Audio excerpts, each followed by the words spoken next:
बिस्मिल्लाहिर्रहमानिर्रहीम। अस्सलामुअलैकुम नाज़रीन, मैं हूं नाइला भट्टी। आप देख रहे हैं 7 पॉइंट नेटवर्क। नजर डालते हैं आज की खबरों पर। मरकजी मुस्लिम लीग काजी अहमद के रहनुमा सरदार हुसैन की नमाज जनाजा काजी अहमद शहर में अदा कर दी गई। सरदार हुसैन को इस्लाम और पाकिस्तान से मोहब्बत की सजा दी गई। शरपसंदों को कानूनी तरीके से अंजाम तक पहुंचाएंगे।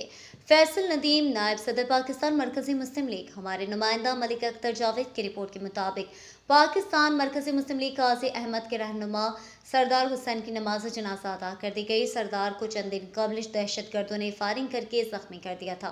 गुज़िश्ता रोज़ सरदार हुसैन जख्मों की दाद न लाते हुए शहीद हो गए। सरदार हुसैन के जनाजे में सिंध भर से हज़ारों ज़िम्मेदारान और कारकुनान ने शिरकत की।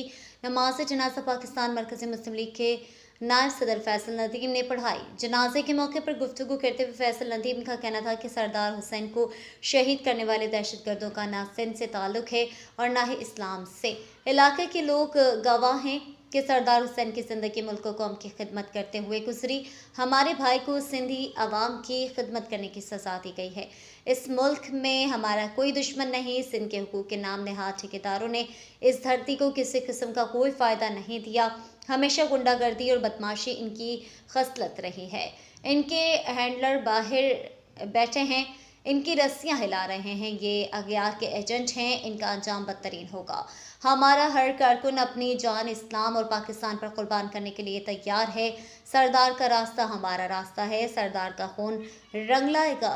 सिंध बाबुल इस्लाम है। इसमें इस्लाम और पाकिस्तान से मोहब्बत करने वालों का रास्ता कोई नहीं रोक सकता। हम इस तरह के बुज़दिलाना हमलों से रुकने वाले नहीं हैं। हम सिंध और सिंधियों की खिदमत जारी रखेंगे। तारीख गवाह है कि हिंदुस्तान और इसके एजेंटों ने कभी भी मैदानों में निकलकर मुकाबला नहीं किया। ये हमेशा पीठ पीछे बुज़दिलों की तरह हमलावर होते हैं। हम इस्लाम और पाकिस्तान के लिए हर किस्म की कुर्बानी देने से गुरेज नहीं करेंगे। उन्होंने कानून नाफिज करने वाले इदारों से दरख्वास्त की है कि मेरे भाई सरदार हुसैन के कातिलों को जल्द गिरफ्तार करके करारवा की सज़ा दी जाए। इस मौके पर पाकिस्तान मरकजी मुस्लिम लीग के कारकुनान ने पाकिस्तान जिंदाबाद और पाकिस्तान का मतलब क्या, ला इलाहा इल्लल्लाह के ज़ोरदार नारे लगाए।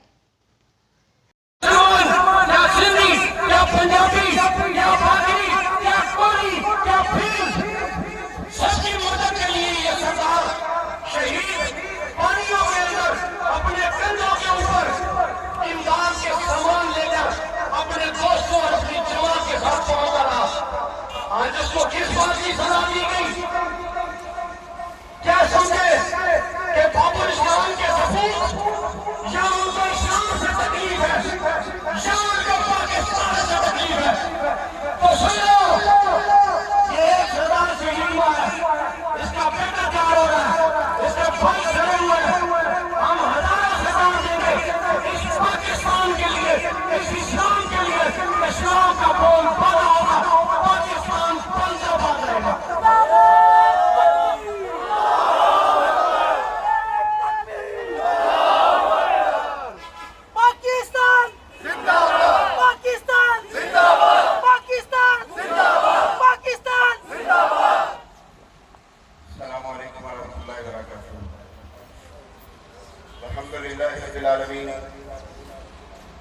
अस्सलातु वस्सलामु अला सय्यदिल अंबिया वल मुरसलीन। अम्मा बाद फ़अऊज़ु बिल्लाहि मिनश शैतानिर रजीम। बिस्मिल्लाहिर रहमानिर रहीम। वक़ाल अल्लाहु तआला फ़िल क़ुरआनिल मजीद वला तक़ूलू लिमन युक़्तलु फ़ी सबीलिल्लाहि अमवात बल अहयाउन वलाकिन ला तशऊरून।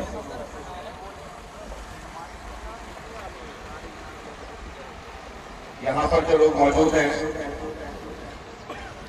उनमें से अक्सरियत उन लोगों की है कि जिन्होंने अपने बाल और अपनी जान का सौदा अल्लाह रब्बुल इज्जत से किया हुआ।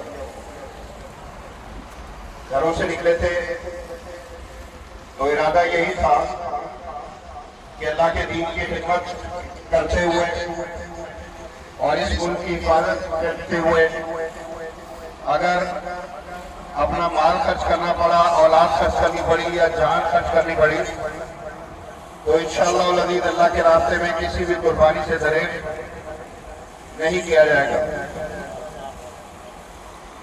तो इससे एक बात सब लोगों को समझ लेनी चाहिए कि ये जो बुज़दिलाना हरकत हुई है और बहुत मुमकिन है कि आइंदा भी वो इस तरह की हरकतें करें, तो उनको एक बात वादे तौर पर हम बता देना चाहते हैं कि ये जो लोग हैं ये जिंदगी से ज्यादा मौत से मोहब्बत किया करते हैं, तो इनको अगर ये समझा जाए कि इस तरह की हरकत के जरिए मौत से खौफजदा किया जाएगा, मौत से डरा लिया जाएगा और मौत से डराकर इनको इनका मिशन जो है वो उससे हटा लिया जाएगा, तो ये उनकी गलतफहमी है।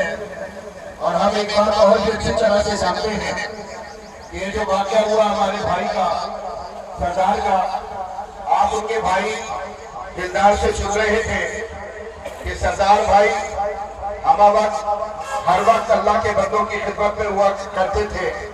उनका सारा दिन भी, उनकी रात भी इसी मिशन के साथ मुंसलिक थी और सारी जिंदगी उन्होंने इसी तरह की गुजारी है। और मैं यकीन से कहता हूँ, अपने सारे साथियों को जानता हूँ, अपने सारे भाइयों को जानता हूँ, वल्लाह इसके मुतालिक भी यकीन से कहता हूँ, दीगर लोगों के मुतालिक यकीन से कहता हूँ कि उनके लिए देख लीजिए, उनके दाएं बाएं से मालूम कर लीजिए, लोगों को उनके वजूद से खैर मिलती होगी। उन्होंने कभी भी किसी का नुकसान नहीं किया होगा। हाँ, लोगों का कोई काम हो उनके जरिए से हो गया होगा, किसी भूखे की भूख मिटाई होगी, किसी, मैं ये कहता हूँ, जरूरतमंद की जरूरत पूरी होगी। ये जो है आपको हमारे भाइयों की सिफत दिखाई देगी। यही काम सरदार भी अपनी जिंदगी में किया करता था। मसला क्या है? मसला क्या है? हम अच्छी तरह जानते हैं कि हमारी दुश्मनी किससे है। इस मुल्क में हमारा दुश्मन कोई भी नहीं है, ना कोई जुबान बोलने वाला, ना किसी फिरके से मुंसलिक, हमारी किसी से अदावत नहीं, हमारी किसी से दुश्मनी नहीं। और ना आज यहाँ पर आपके सामने हम ये ऐलान करने जा रहे हैं कि यहाँ पर मुल्क में हम किसी से बदला लेंगे।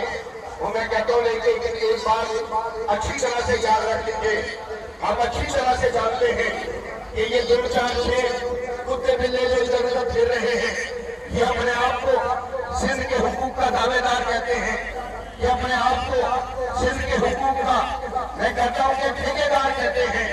इनको भी देख लीजिए, इनके मौजूद लोगों को देख लीजिए, आपको दिखाई देगा कि ये वो पलीद लोग हैं कि जिन्होंने आज तक कभी सिर्फ धरती को कोई फायदा नहीं दिया होगा।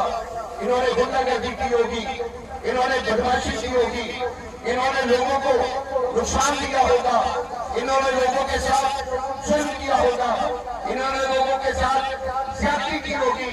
और फिर सबसे बढ़कर इनके पीछे कौन है, इनका हैंडल कौन है? वो कौन है कि जो ऐसे लोगों को फंडिंग करता है? वो कौन है जो ऐसे लोगों को आगे बढ़ाकर मुहिब वतन लोग, इस मुल्क से मोहब्बत करने वाले लोग, इस्लाम से मोहब्बत करने वाले लोग, इस मुल्क के लोग जो इस तरह की हरकतें करने वाले लोग हैं, इनका ना तो इस सिंध से ताल्लुक है, ना इस मुल्क से ताल्लुक है। ये अगियार के, मैं कहता हूँ कि एजेंट हैं, ये अगियार के कुत्ते हैं, उनके टुकड़ों पर पलने वाले हैं। अल्लाहु अकबर। इनका अंजाम बदतरीन होगा, इंशाअल्लाह इनका अंजाम बदतरीन होगा। ये बदतरीन अंजाम से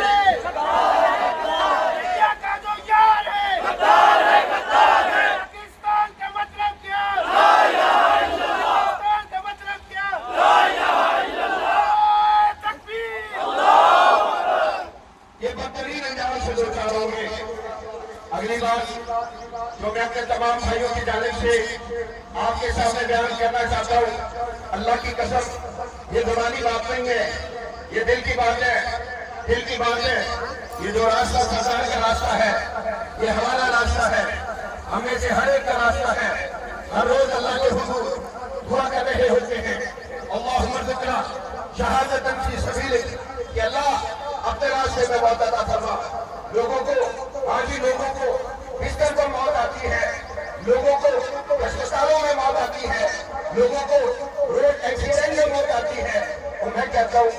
अल्लाह के दुश्मन, अल्लाह के रसूल के दुश्मन, इस मुल्क के दुश्मन अगर उनके हाथ से गोली खा के मैं मर जाता हूँ, इस दुनिया से चला जाता हूँ, तो मैं अपने आप को इंशाअल्लाह अज़ीज़ मैं ये समझूंगा कि मैं कामयाब हो गया।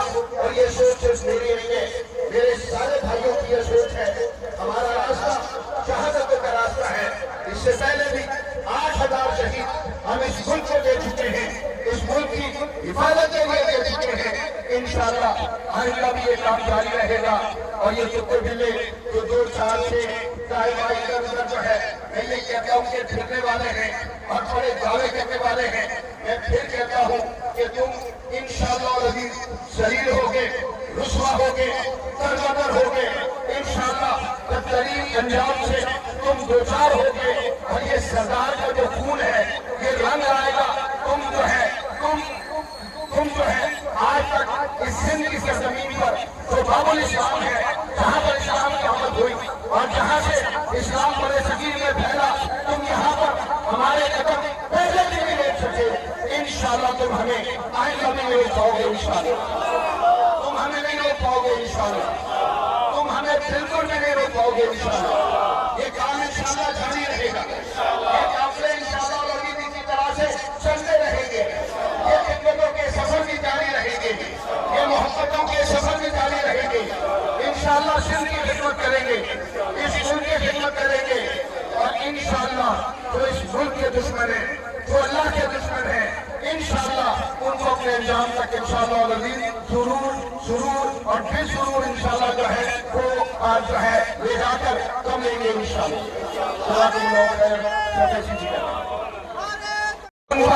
हमलावर होने के लिए आज तैयार करना है। हम जानते हैं कि वो भारत है, हम जानते हैं कि वो हिंदुस्तान है, हम जानते हैं वो इंडिया है। वो कभी भी मैदानों में आप अच्छी तरह जानते हैं कि ये बुज़दिल है, ये डरपोक है। ये मैदानों में निकालकर मुमकिन नहीं है कि मुकाबला करे, नहीं हो सकता कि सामने आकर मुकाबला करे। यही वजह है कि बुज़दिलों की तरह हमलावर होते हैं। और मैं कहता हूँ कोई इंसान जिसके दिल में दर्द मौजूद हो, वो बेटी के सामने, एक छोटी बच्ची के सामने उसके बाप पर किस तरह से गोली चला सकता है, किस तरह से उस पर हमलावर हो सकता है। हुकूक की बात करें और ये कहे कि लोगों को हुकूक देंगे, ये हक देना तो नहीं है, ये तो हुकूक छीनना है। वो लोग जो हर तरह की मुसीबत में, हर तरह की आफत में, हर तरह के मसाइल में मुसीबत सजा लोगों के साथ आकर, हाँ जी उनके साथ आकर मैं कहता हूँ कि खड़े हो जाते हो, उनकी मदद में हम अब लगे होते हो। जिनकी तारीफ के लिए तुम उनके हाथ में उठाना चाहते हो। मैं ये आज करना चाहता हूँ कि इस शहर में और इस सूबे में और इस मुल्क में कोई ऐसा नहीं है कि जिससे हम बदला लें। लेकिन मैं एक बात अच्छी तरह से इंशाअल्लाह जानता हूँ कि असल कौन है, कौन इसके पीछे है, कौन इस काम को लेकर चल रहा है। इंशाअल्लाह अल्लाह से उम्मीद करता हूँ कि जो पीछे है, जो हैंडलर है, जो इस तरह के लोगों को इस्तेमाल करता है, इंशाअल्लाह वो अल्लाह के बंदों के हाथ से बचेगा नहीं, अल्लाह की मेहरबानी। और फिर हम अमन वाले लोग हैं, हमेशा अमन के साथ रहे हैं। और इसकी दलील वही है कि जो मैंने भी आपको बयान की है कि अकेले सरदार की बात न करें, हर जगह मौजूद हमारे भाइयों की बात करें। और उनका जो काम है, उनका जो तर्जमन है लोगों के साथ, जो उनका मैं कहता हूँ कि ताल्लुक है, उसको देख लीजिए और देखकर खुद अंदाजा लगा लीजिए कि ये लोग मोहब्बत करने वाले लोग हैं, ये लोग खिदमत करने वाले लोग हैं। लेकिन मैं इंतजामिया को बात करना चाहता हूँ, मैं अपने इदारों को बात करना चाहता हूँ कि आप लोगों को भी देखना पड़ेगा कि आखिर वो कौन सा जुर्म है कि जिसकी सजा मुसलसल हमें दी जा रही है। ये हमारा चौथा भाई है कि जिसके ऊपर इस तरह का हमला किया गया और उसको इस तरह से शहीद किया गया। मैं कहता हूँ कि बताना पड़ेगा कि हमारा जुर्म क्या है, हमने कौन सा ऐसा जो है वो गलत कोई ऐसा काम किया है कि जिसके सबब ये सारा सिलसिला किया जाए। हाँ जी, तो मैं कहना चाहता हूँ कि आपको लाजमी तौर पर आपके पास आएंगे, आपको बात करेंगे, आपको आकर जो है अपना मुकदमा इंशाअल्लाह अजीज मैं ये कहता हूँ कि ये जो है वो आपके सामने रखेंगे। अमूमन क्या होता है, अगर इस तरह का कोई वाक़या होता, ये सड़कें ब्लॉक होती, सड़कों पर चलने वाली गाड़ियां उनको जलाया जा रहा होता, लोगों की औलाद को नुकसान पहुंचाया जा रहा होता। ये भी अमन की दलील है और ये इन लोगों के मुहिब वतन होने की दलील है कि आप देख लीजिए, अपने भाई की मैयत के साथ खड़े हैं, अपने शहीद की मैयत के साथ खड़े हैं, लेकिन कोई एक जो है शख्स ऐसा नहीं है कि जो वायलेंस की तरफ गया हो, कि जिसने किसी किस्म का नुकसान किसी चीज को दिया हो। मैं कहता हूँ ये मुल्क हमारा है। बेटे कितने बंदे थे? उधर एक दो बंदे थे, एक बैंक लेने आया था। अच्छा, हाँ जी। हाँ फिर तभी मैंने जो मैं ख्वाब देख रही, बाबा किसी की बंदूक मारी और बाबा ने पहला कलमा पढ़ लिया। मेरी